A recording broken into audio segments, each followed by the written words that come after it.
C'est une espèce de crise un peu existentielle étrange.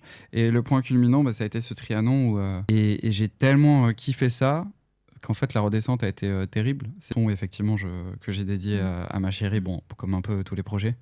Et justement, j'explique que... Ouais, mais à chaque fois, c'est des succès et des bangers. Donc, moi, je te dirais de continuer, tu vois ce que je veux dire. C'est adorable. Bienvenue dans La Leçon, le podcast sur l'art d'échouer. Cette semaine, je suis ravie de recevoir à nouveau Maxence. La première fois qu'il était venu dans le podcast, nous avions parlé de doute et de ce fameux syndrome de l'imposteur. Entre-temps, il a continué d'exploser pour revenir aujourd'hui avec un projet très différent, très émouvant aussi, on en parlera. Le 5 juin est sorti déjà un EP de 6 titres en piano-voix, co-composé avec la pianiste Chloé Antoniotti. Oui. Elle est corse, elle, hein? Je sais, ouais, sûrement. Un projet dépouillé, intime, où Maxence laisse de côté les artifices pour revenir à l'essentiel, les émotions, les questionnements, les failles, tout ce que j'adore évidemment. Entre chansons inédites et réinterprétations, il parle du temps qui passe, de l'identité, de la mélancolie, mais aussi de beaucoup d'amour et de sincérité. Hello Maxence. Salut, merci. Alors c'est très marrant que tu évoques ce dont on avait parlé la dernière fois, parce que je m'en souvenais pas, et parce que c'est quasi réglé, hein, donc c'est cool. Oh, ouais. Qu'est-ce qui s'est passé entre-temps ? Entre-temps, j'ai fait des trucs, et vu que j'ai fait des trucs aussi pour me prouver des choses, je pense... à force de faire et de me rendre compte que je le faisais bien, en tout cas dans les domaines qui sont mes métiers, ça y est, je me sens légitime. Et puis il y a quelque chose, là ton titre 30 ans, d'ailleurs qui est absolument magnifique, bon voilà, merci moi beaucoup. c'est le genre de truc qui me met les larmes direct. Merci. Le passage des 30 ans, on le diabolise de malade. Dans la vingtaine, on a l'impression que ça y est, ta vie est plus ou moins terminée, sans être dramatique. Et ce qu'on dit pas, c'est qu'il y a une sorte de truc de fou qui se passe, avec un glow-up, une stabilité, une sensation d'être le même qu'à 20 ans, mais avec plus d'argent, plus de savoir-être, savoir-vivre, savoir-faire. Tu l'abordes comment, toi ? Je suis pas encore dans cet état d'esprit que t'évoques. T'es encore dans la galère, toi ? Ouais, je suis dans la... Alors, déjà, l'âge des 30 ans, pour moi, ça... Au-delà des 20 ans, ça fait depuis mon enfance que je le diabolise. Ah ouais ? Ouais, c'est très étrange, je sais pas pourquoi. Déjà, quand j'étais petit, je voulais grandir très vite. Okay. Je m'imaginais à 18 ans, je disais que j'en avais hâte. Et je savais déjà que je voulais faire du spectacle mon métier. Et donc, j'avais un peu ce sentiment, tu sais, je sais pas pourquoi, si à 30 ans, je me sens pas épanoui dans mon travail, c'est mort. La vie ne sert à rien. Il y a vraiment ce truc-là de... Ouais. Soit je trouve autre chose, soit ciao la vie, quoi. Ça pouvait être un peu deep des fois. C'est pas radical, en plus. Ouais, non, mais je sais pas pourquoi ce truc-là. Et disons que donc l'âge de 30 ans, même inconsciemment, j'y avais pu penser, mais il y a forcément ce truc symbolique qui était en moi latent. Et je pense que c'est aussi pour ça que je l'ai plutôt mal vécu, ce passage-là, accompagné de quelques années, de quelques mois précédents qui étaient pas évidents. Pourquoi ? Pour plein de raisons, déjà. En fait, c'est plutôt global, mais alors, je tiens à dire avant de développer que ça va mieux. Je me fais... justement, c'est né d'une sorte de crise existentielle à laquelle j'ai voulu répondre. Donc, c'est à la fois de la tristesse, mais aussi une espèce de progression dans ma vie. J'avais besoin de ce point dans ma vie pour comprendre des choses. Je suis encore dedans, mais je l'envisage beaucoup plus positivement, disons. Pourquoi ? Tout simplement parce que... en fait, le gros moment charnière a été lors de mon... J'ai chanté au Trianon le 12 avril 2025. C'était une date géniale. Je me sentais déjà un peu morose les temps qui précédaient. Peut-être aussi lessivé parce qu'il y avait eu tellement d'attention sur toi. Ouais, bien sûr. T'avais jamais eu le temps de te poser et de digérer un peu ce qui se passait. Ouais, tout à fait. Et en fait, j'ai toujours été tiraillé, mais je pense qu'on en parlait déjà au dernier podcast, mais j'ai tout le temps été tiraillé dans mon art. À savoir que je veux faire le ouf, je veux faire les gens, et en même temps j'ai envie que les gens, j'ai envie de dire des choses très sincères, et j'ai envie que les gens les considèrent et pas se disent ah mais je croyais qu'il faisait que des blagues ce mec. Enfin, une espèce de tiraillement constant. Et du coup à un tel point que ça m'en a fait douter de moi-même, de pas savoir qui j'étais au fond, tu vois, et pas savoir qui j'étais en public. Et voilà, c'est une espèce de crise un peu existentielle étrange. Et le point culminant, ça a été ce Trianon où sincèrement, c'est un des plus beaux moments de ma vie, un de mes plus beaux moments sur scène. Et j'ai tellement kiffé ça qu'en fait, la redescente a été terrible. C'est comme si j'étais à plus 20 et que je suis redescendu à moins 20, quoi. Il y a vraiment cet effet-là. Et tout ce questionnement de pourquoi j'ai autant besoin de cette attention. Alors je sais que dans la sphère musicale, artistique, on a tous un sérieux problème d'ego et d'attention, mais pourquoi autant et en même temps, pourquoi je me sens heureux et vivant qu'à ce moment-là ? Pourquoi je me sens pas heureux et vivant en dehors ? Qu'est-ce que les gens m'amènent en fait dans ces moments-là ? Est-ce que leur applaudissement c'est de l'amour ? Si c'est pas de l'amour, qu'est-ce que c'est ? Est-ce qu'ils aiment le show que je donne, le masque que j'enfile, ou est-ce que c'est vraiment moi ? Enfin bref, tout un espèce de questionnement. Ça doit être dur parce que dans la vie perso, en plus, t'es super bien entouré. T'as une chérie fantastique. Extraordinaire. Des amitiés solides. Et ça doit créer une sorte de distorsion où tu dois avoir de la culpabilité. Oui, de te sentir un peu triste et vide. Exactement. Et d'ailleurs, c'est l'instant promo, mais c'est vrai que dans l'EP, de toute façon, il traduit vraiment cette période-là et les choses qui se passaient dans ma tête. Et à nouveau, la magie de l'écriture cathartique, il a toujours été pour moi depuis que je suis gamin. Il y a une chanson où, effectivement, que j'ai dédiée à ma chérie, comme un peu tous les projets. Et justement, j'explique que... Ouais, mais à chaque fois, c'est des succès et des bangers. Donc, moi, je te dirais de continuer, tu vois ce que je veux dire ? C'est adorable. Non, mais c'est vrai. Mais justement, j'explique quelle est ma raison de sourire et qu'effectivement, quand tu tires la gueule et que tu te sens pas bien, forcément, ça pèse aussi sur les proches. Et c'est aussi une des raisons d'aller mieux et de sourire. Ça, c'est une évidence. Ça doit faire peur d'avoir ce sentiment-là. Moi, j'ai traversé il y a des années une petite phase de déprime qui n'a pas duré trop longtemps. Mais je me rappelle être un peu terrifiée. Parce que je ne me reconnaissais pas, c'était très bizarre. Genre mon identité, j'étais en mode mais c'est pas moi et pourtant tu peux pas faire autrement. Tu peux pas. Et je trouve que c'est terrifiant pour quelqu'un qui est plein de vie, plein de projets, tout d'un coup de ressentir qu'il y a une sorte de vide et de morosité, quoi. Ouais, tout à fait. Après, tu sais, c'est des choses chimiques. Inexplicable. Enfin, si, après, tu as du contexte, des choses. Forcément, l'entourage. Mais bien sûr, c'est le truc chimique. Et je veux dire, t'as beau essayer, t'y arrives pas, quoi. C'est un peu ce truc-là.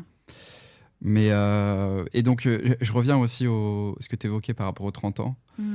Ce que je pense aussi pouvoir être en mesure là, de retrouver, en tout cas d'affirmer que je suis en train de le retrouver, même si c'est un chemin périlleux. Très clairement, je crois que ces dernières années, j'avais perdu l'amusement. Ok.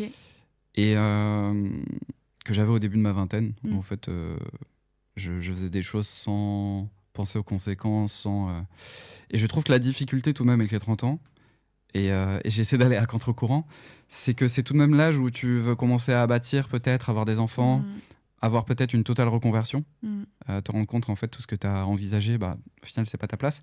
Et le problème, c'est que j'ai l'impression que chaque choix doit porter des fruits vertueux. Ah là là, donc ok, donc tu te poses des trucs et j'ai le sentiment. Oui. On est moins là pour la légèreté, on est censé être sur sa voie. Et si on s'éparpille trop, on risque de... J'ai l'impression que chaque choix doit porter ses fruits, quoi. Tellement vrai. Ça me saoule, tu vois, parce qu'à l'heure actuelle, moi, j'ai fêté mes 35 cette année et là, je l'ai mal vécu. Les 35, j'ai mal vécu. Ok. J'ai mes séances de Botox jeudi pour te dire. Ok. Ça me saoule parce qu'à l'heure actuelle, j'ai envie de retrouver, même ma psy le dit, j'ai un sort de revival d'adolescence, tu vois. Ouais.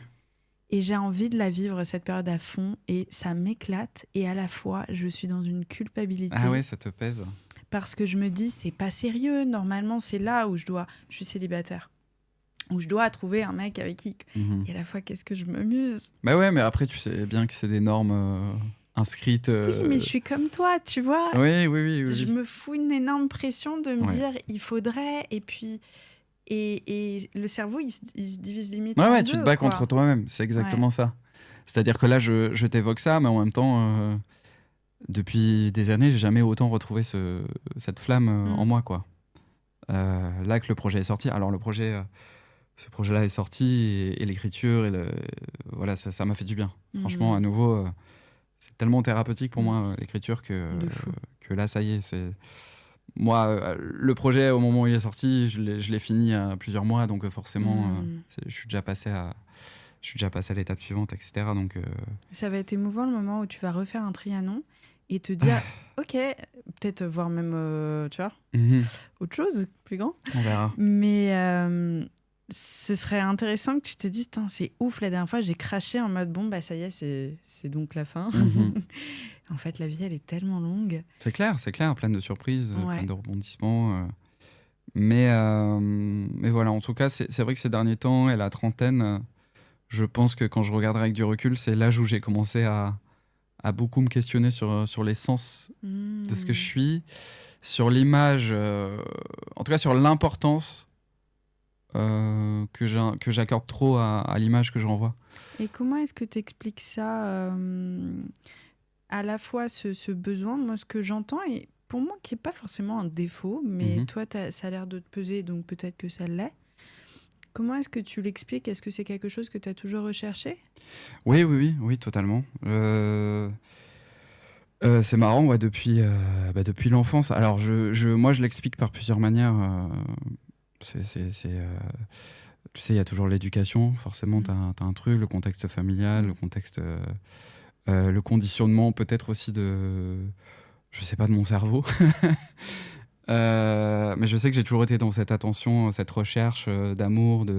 J'ai eu une enfance plutôt des parents aimants et tout, mais vu que je posais aucun problème, que j'avais des super bonnes notes et que mes parents travaillaient beaucoup, j'étais souvent seul. C'est l'enfant qui roule, quoi. Ouais, seul dans ma chambre, pour le coup, c'est un peu le nom d'une de mes chansons, mais seul dans ma chambre, à essayer de créer des trucs, à essayer de solliciter mon imagination, des gens. Quand Internet est arrivé, c'est-à-dire assez vite chez moi, j'étais direct sur les jeux en ligne et tout, très tôt. Et je voulais devenir le plus populaire de ces jeux, à tel point qu'il y avait un chat en ligne. D'habitude, c'est l'inverse, et d'ailleurs, c'est très dangereux maintenant. On s'en rendait pas compte à l'époque. Mais j'avais 11 ans, je m'étais fait passer pour un mec de 18. Non, c'est tout ça. Et à tel point, parce que je voulais devenir modérateur sur le site et du coup avoir un pouvoir et être le plus populaire. Wow. Et j'ai réussi. Mais non. Si. Et ce jour-là, c'était le jour le meilleur jour de ma vie. Je courais partout dans la maison. Ouais, donc j'ai menti. Donc s'il y a des gens qui passent par là, big up to life. Moi, j'étais sur beauté.test. Ok, beauté.test, j'ai pas connu. J'avais 12-13 ans et je voulais trop... En plus, moi, j'avais pas de potes en cours. Et donc, je voulais me faire des potes un peu en ligne et c'était que des darons. Et je me rappelle d'une discussion où elles parlaient de leur belle-mère. Évidemment que moi, j'avais pas de belle-mère. Et j'étais en mode « c'est clair, les filles, n'est-ce pas, la belle-mère ?» C'est hilarant. Okay. Rien à dire dessus. Pitié que cet historique d'Internet soit supprimé. C'est drôle. C'est hilarant. Donc, t'es devenu modérateur ? Ouais, modérateur, non. Et puis même au quotidien, c'est vrai que alors, j'avais quelques amis, mais c'était pas non plus... ça faisait pas full. Moi, les étés, les 2 mois de vacances scolaires, je les passais sur World of Warcraft, quoi. Yes. Sous la canicule. Yes. Mais c'est vrai que même au collège, au lycée, je rentrais le soir, des fois, je me dis, mais quel masque j'ai encore enfilé aujourd'hui pourquoi ce truc de allez, je vais être le plus populaire, que tout le monde me connaisse. Enfin, vraiment, hein, des fois, je me disais, mais pourquoi à tel point que la question qui revenait tout le temps quand je finissais par bien connaître quelqu'un, c'était, mais au début, je savais jamais si t'étais sérieux ou si t'étais toi ou si tu faisais des blagues. Cette phrase, je l'ai tellement entendue dans ma vie. Tellement. Et t'as réussi à le déposer, ça ? Ou ça revient de temps en temps quand t'es un peu stressé ? Ça revient encore, mais parce que j'adore faire des blagues aussi. Mais c'est vrai que j'en ai moins besoin, quoi. J'en ai moins besoin. Mais tu vois, ça se traduit maintenant avec mon métier. C'est clairement la même chose. J'ai clairement... Alors, en fait, je crois que c'est même peu importe la dimension de l'attention, c'est-à-dire que ce soit 10 000 personnes ou 1000, enfin, ou moins. Je pensais que tu allais dire ou 4, le gars. 4. Juste 4. Un public de 1000, non, moi, 4, ça me... 4, on va pas exagérer, c'est juste ma famille, quoi. Le boulard du gars, quoi. Non, mais juste l'attention, quoi. Tu vois, même si c'est pas la terre entière, et tant mieux, je pense, parce que sinon, je pèterais encore plus des câbles. Mais juste sentir qu'il y ait ta place à la table. Ouais, exactement. Ouais, exactement ça. Et t'es fils unique, toi ? Non, un grand frère. un grand frère. Qui, pour le coup, avait plus de difficultés scolaires, Oui. plus de soucis, voilà. Aussi, des soucis, donc... c'était pas facile. Donc forcément, l'attention aussi un peu plus vers lui. Et puis le deuxième, il y a un truc qui est connu comme ça. Le deuxième, il est ultra indépendant. Ouais. C'est souvent celui qui part à l'étranger faire ses études. Enfin, il y a toujours un bac. Mon frère, il me détestait parce que lui, mes parents sont, surtout ma mère est très, j'allais dire, plutôt angoissée de manière générale, plutôt stressée, mais des fois à juste titre. Et mon frère, il pouvait vraiment pas trop sortir, pas trop quitter le quartier. Et moi, à 16 ans, elle me laisse partir tout seul au Québec. Enfin, mon frère, il était dégoûté. Il était dégoûté. Mais bon, écoute, c'est exactement ça, quoi. Il y a le quartier et puis il y a le Québec, quoi. Ouais, c'est exactement ça. Au même âge, tu sais, il avait pas le droit de quitter la ville. Ah putain. Et, bon, écoute, désolé. Hein. On l'embrasse. Désolé, mon frère. Mais oui, je comprends ce besoin d'attention. Moi, j'ai la sensation que je répare toujours à l'heure actuelle un petit bout de mon enfance, à chaque fois un peu plus. Mais c'est dingue, hein. Ouais, je sais que je l'ai vraiment capté là, avec la psychanalyse que je fais. En fait, je pensais vraiment que enfance normale, éducation, ok, machin. Et en fait, tu reviens sur plein de trucs, sur des moments, sur des réflexions que tu avais quand tu étais enfant, ou même ado, et tu dis ah bah oui, non, en fait, elle t'aide à la personne, tu te dis bah là, il y a peut-être un truc. Et tu ah oui, d'accord, il y a peut-être un truc, ok. C'est dingue, c'est dingue. Et je le vois même maintenant, typiquement, j'ai le reflet avec ma belle famille, j'ai le reflet même avec mes proches. Ta meuf, elle a été éduquée de la même manière à peu près que toi Non. Ou... Ouais, très différent. Non. C'est assez intéressant du coup. Justement, j'ai un espèce de reflet maintenant, qui connaît bien la belle famille et qui passe beaucoup de moments avec eux. Et tu sais, tu vois des différences, des trucs, et tu captes qu'en fait, il y a plein de modèles, et que forcément, le modèle façonne. Tu vois, pareil, ma chérie, elle a une manière de fonctionner, une manière de penser, tout ça. Des fois bien, des fois mal, enfin j'en sais rien, et puis c'est pas à moi de juger, pareil de mon côté. Elle viendra à mon micro et elle me racontera. Et je le réalise que maintenant, quoi. Qu'en fait, ça façonne tellement quelqu'un.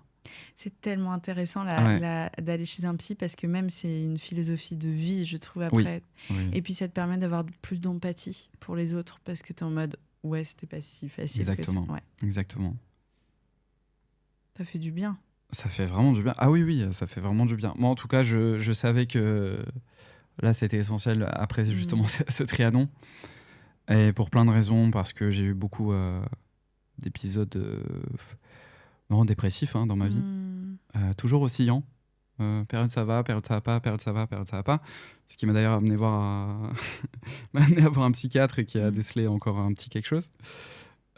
Voilà, parce que quand on vit des hauts et des bas, il y a un trouble, une maladie mentale qui existe, qui désigne un peu ça. Ça t'a soulagé d'avoir un diagnostic ? Ouais, alors après, je veux pas tout mettre sur le diagnostic, parce que, et tel qu'expliquent les spécialistes, et je le pense, ça définit pas une personne. Enfin, c'est vraiment un truc qui aide à comprendre des mécanismes, qui aide à comprendre... voilà, c'est comme par exemple, je suis hyper laxe. Moi aussi. Ah ouais, bah voilà. Je l'ai appris durant justement ce fameux truc. Sport. Tu te blesses facilement ? Ah bah 3 entorses. Voilà. C'est surtout, elle m'a plié le dos comme ça. Bah, du coup, tu en as conscience, mais du coup, bah, tu vas l'adapter dans ta manière de faire du sport, mais ça va pas te définir. Tu vois, c'est pas de la manière dont je me présente aujourd'hui. Voilà, c'est ça. Paulette Grisoni. hyper laxe. Mais hyper, méga laxe. Ah, toi, t'es laxe normal. Non, mais je l'envisage un peu pareil, quoi. Tout comme clairement. Par contre, ça met sur des rails, et c'est intéressant, parce que tu dis, ok, ça met tout de même dans un carcan. Moi, j'ai eu la chance, du coup, j'estime que c'est une chance, d'avoir été diagnostiqué hypersensible quand j'étais petit. Voilà, j'avais 4 ans. 4 ans déjà. Donc HP, maintenant on dit HP. Avant on disait précoce intellectuel. Qu'est-ce que tu préfères ? Je trouvais se l'est un peu. Non, mais quand j'étais petit, on disait surdoué. Enfin, précoce et intellectuel. Ouais, mais on disait... C'est le seul diagnostic. Oui.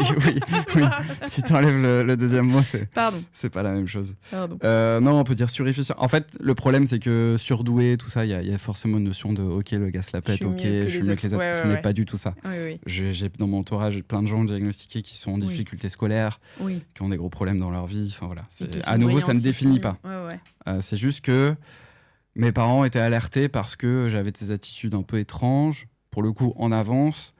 3-4 ans, beaucoup de questionnements sur la mort, sur l'infini. Ouais. Je corrigeais mes parents quand ils faisaient des fautes de français à l'oral. Ah ouais, délire. Ouais, ce genre de trucs. Je traînais souvent tout seul et dans la cour et tout quand ils venaient me chercher. Pas à se faire des copains. Ouais, mais en même temps, je leur disais, ils me demandaient ce qui se passait. Je disais, je m'amuse là, je suis en train de. J'imagine ça, je fais ça. Enfin voilà, ils trouvaient que j'avais des comportements un peu étranges. À un moment, ma mère s'est demandé si j'étais pas autiste. Elle m'a amené voir un spécialiste et bon, super. Bah, du coup, on est vraiment très bien tombé. Et il s'avère que non, c'était ce truc-là qui, en fait, m'a fait comprendre aussi parce que déjà à cet âge-là et franchement pas longtemps après, j'ai vécu mes premières expériences où je comprenais pas, quoi. Je comprenais pas pourquoi j'étais parfois mis à l'écart, parfois considéré. Des fois, je le vivais vraiment comme un mal-être, quoi. Des moqueries, pourquoi moi je pleure devant ce truc et tous mes potes ça a l'air d'aller, pourquoi le premier vrai choc que j'ai eu, c'est après les attentats en septembre 2001. On avait fait une minute de silence et ça m'avait vraiment peiné. Enfin, je comprenais le monde, quoi. Enfin, il y avait un truc c'était une des premières fois je comprenais pas ce qui se passait. Et à la fin de la minute de silence, sonne midi et tous les élèves qui sont fous de joie, allez, c'est fini. Et moi, j'étais triste et je me revois marcher dans la cour, tu sais, tout triste. Et me dire, mais pourquoi ça m'atteint et pourquoi pas les autres et je comprenais pas, ça m'a vraiment marqué. Vraiment et puis en beaucoup. plus, chez les petits garçons, c'était une époque différente où il y avait une façon d'être et une façon de ne pas être. Ouais, bien sûr. Et d'être un petit garçon qui pleure, c'est quand même assez récent. Exactement. Et je sais qu'alors, et en même temps, tant mieux. J'allais dire, c'est un peu à la mode, mais et encore non, mais c'est pour ça, tant mieux. C'est pour ça que tout ce qui est santé mentale et j'allais dire non, et santé mentale, et surtout quand t'es un mec, effectivement, d'assumer que tu pleures, tout ce truc, cette espèce de carcan viriliste dans lequel j'ai grandi, où un homme, il est masculin, il doit faire ça, bah en vrai, non, effectivement. L'enfer, pardon, mais l'enfer. Non, mais bien sûr. Et c'est pour ça que maintenant je fais des chansons où je dis que je suis déprimé, que je pleure, que je... Et je pense qu'effectivement, à l'époque... Il faut voir les stats des mecs et de la dépression des mecs qui ne parlent pas de leurs émotions. Ouais. Non mais c'est fou, je comprends pas. Tu vois ? Je comprends vraiment pas. Mais c'est vrai que voilà, forcément... Alors, c'était bien, je suis très chanceux, je me sens très privilégié. C'était bien un des seuls problèmes que j'avais au commencement de ma vie. Voilà, j'étais tout de même dans un contexte super, avec une famille classe moyenne, machin. Donc c'est quand même super. Mais effectivement, il y avait quand même ce truc... je me sentais un peu mis de côté. Et puis une espèce... Alors ça, par contre, je ne sais pas d'où elle vient, mais une mélancolie constante que j'ai toujours, que je me traîne un peu. Moi, ça m'étonne pas parce que je sais que, par exemple, la dépression est beaucoup plus présente chez les gens qui ont un quotient intellectuel élevé. Étant moi-même toujours heureuse, je me pose effectivement des questions.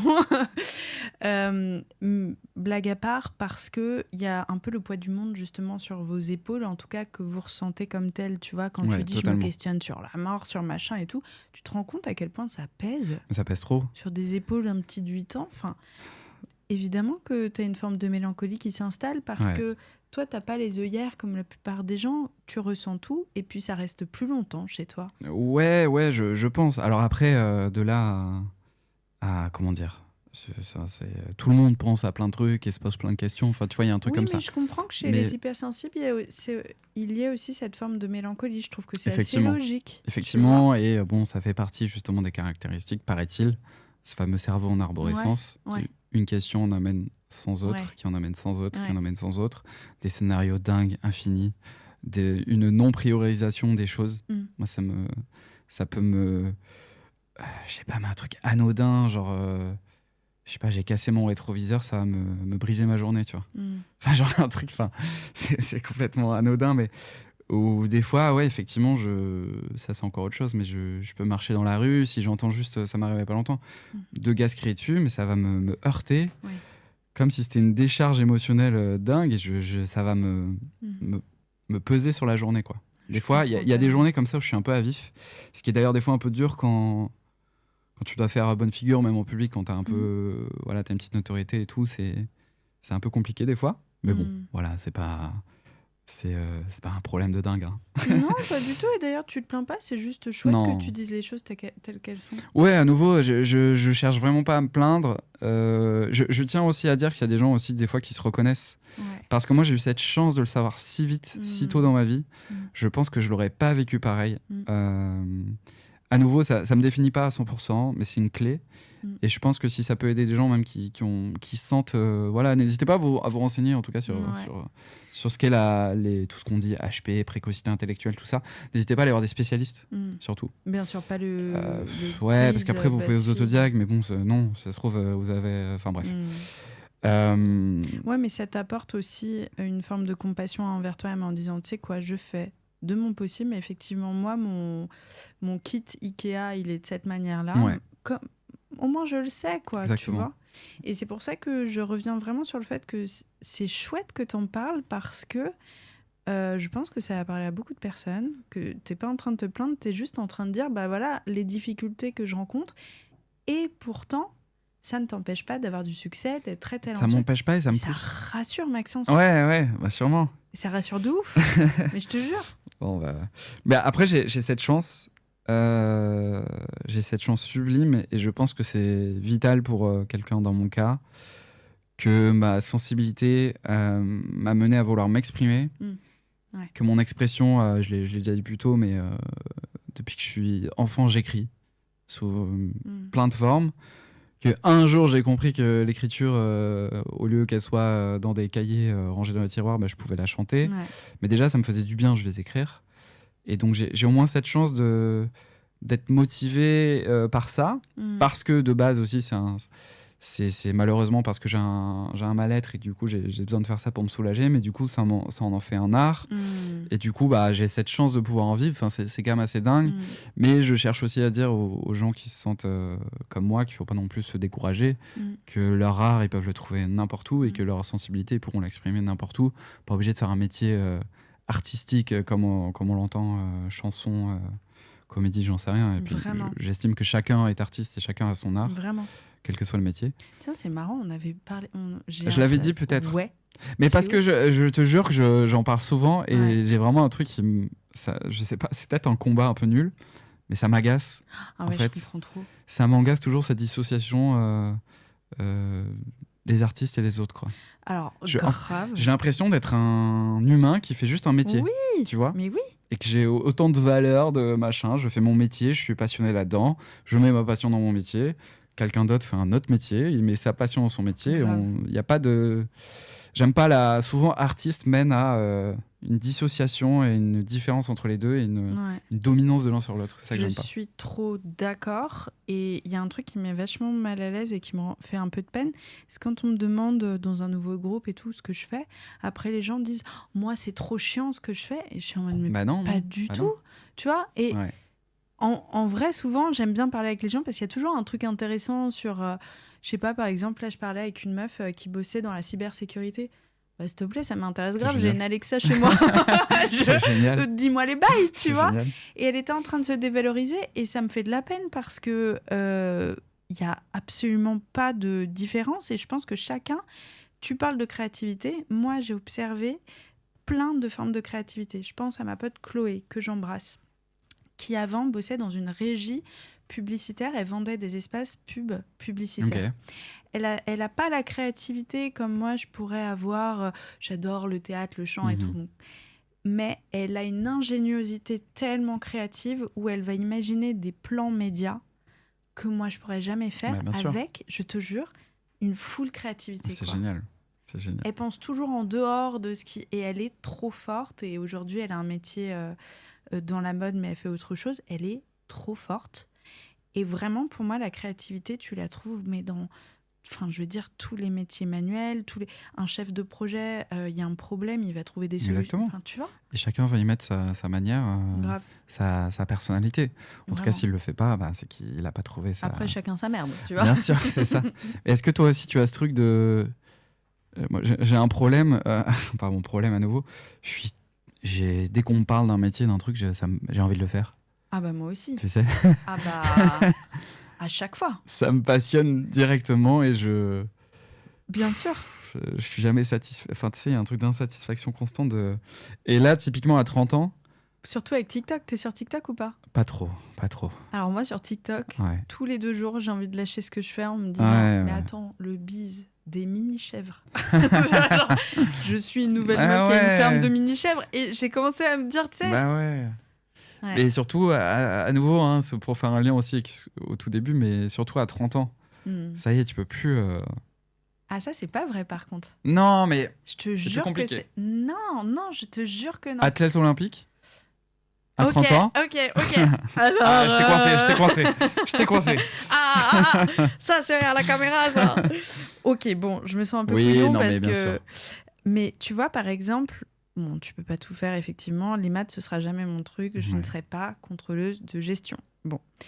Mais je crois que je t'en ai un peu parlé. Mais par exemple, tu vois, l'année dernière, j'ai suivi une formation pendant 1 an pour faire un métier totalement différent. Je fais de la communication. Ah oui, tu m'en as parlé. Ouais. Je pensais pas du tout aller là-dedans. Enfin, genre... Ouais, c'est vrai, bien sûr. Et je suis sûre et certaine qu'on sera étonnés de nous. À 40 balais, viens, on refait une interview. Machallah, le podcast existe encore. Ce serait incroyable. T'as raison. Oui, t'as raison. Vraiment. De la même manière que, en réalité, même, j'en suis venu à faire mes métiers, à avoir mes opportunités en ne cherchant pas du tout à le faire. Ouais, ça, c'est dingue. Ouais, ça, c'est assez incroyable aussi. Donc, pareil, s'il y a aussi une leçon. Mais peut-être que... je vais me répéter par rapport à l'épisode précédent. Il y a un truc aussi que j'essaie de retrouver, c'est arrêter de chercher à. Ah ouais ? Ouais. Pourquoi ? Parce qu'à chaque fois, très souvent, quand je cherche à, bah ça réussit pas. Okay. Tu vois ce que je veux dire ? Alors, pour moi, il faut garder le truc latent et sous-jacent. Mais... Un peu comme s'il y avait un truc d'énergie. Ouais, je sais pas. En tout cas, ce qui m'a toujours mené à des succès, c'est quelque chose que j'ai fait... pour le kiff, avec plaisir, sans rien espérer derrière. Et encore plus sans espérer ça, la finalité.